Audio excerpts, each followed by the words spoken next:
accomplishments worldwide. Peden was from a family of athletes, and as a youth, he also competed in hockey, baseball, and was a nationally ranked swimmer. He was a member of Canada's cycling team at the 1928 Amsterdam Olympics, and afterwards won several amateur races in Europe.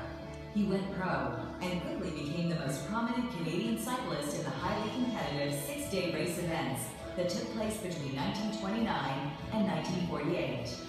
Riding in two rider shifts over 6 days, teams would cover more than 3,200 kilometers. In his first 4 years as a pro, Torchy won 24 of the 48 races that he entered. Throughout his career, he teamed with various track riders from around the world, but his most memorable victories were the ones later in his career with his brother Doug, himself a gifted multi-sport athlete and Olympic medalist in basketball. Torchy was equal parts athlete and showman, and he knew how to play to the crowd, picking up speed and gaining laps at those times when the audiences were largest. One of the many promotional stunts that he was famous for was riding behind a car equipped with a special vacuum to shield him from the wind. In 1931, he reached a record speed of 73.5 miles per hour, 120 kilometers an hour, covering a mile in less than 50 seconds. In May 1939, the Peden brothers won the second-to-last six-day event at Madison Square Garden in New York City, the mecca for six-day bicycle racing.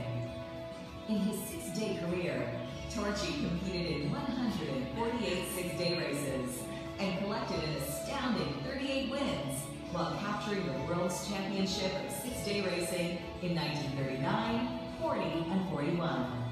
Torchy also coached two Canadian Olympic teams, 1932 and 1936. We are pleased to recognize William Torchy Peden as an honored member of the Canadian Cycling Hall of Fame.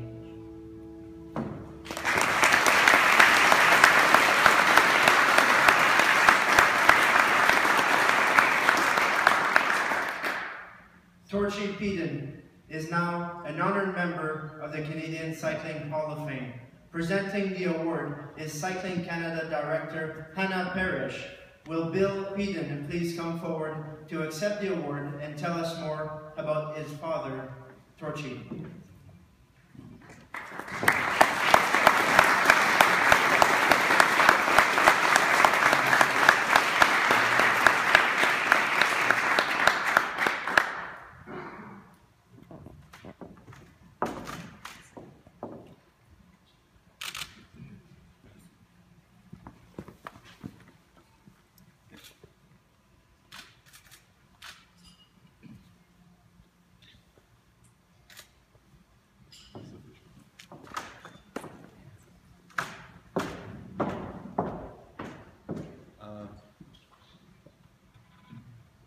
Long time ago, in a province far, far away, a young man wanted to travel. And in discussions with his family, they decided that sports teams travel, he should try to make a sports team. So besides being the big brother in the family and helping with the family business in Victoria, he would also train for bicycle racing. I assume you've heard the stories of how he would pack a lunch, or his mother would pack a lunch. He'd ride his bicycle from Victoria to the ferry dock, take the ferry to Vancouver,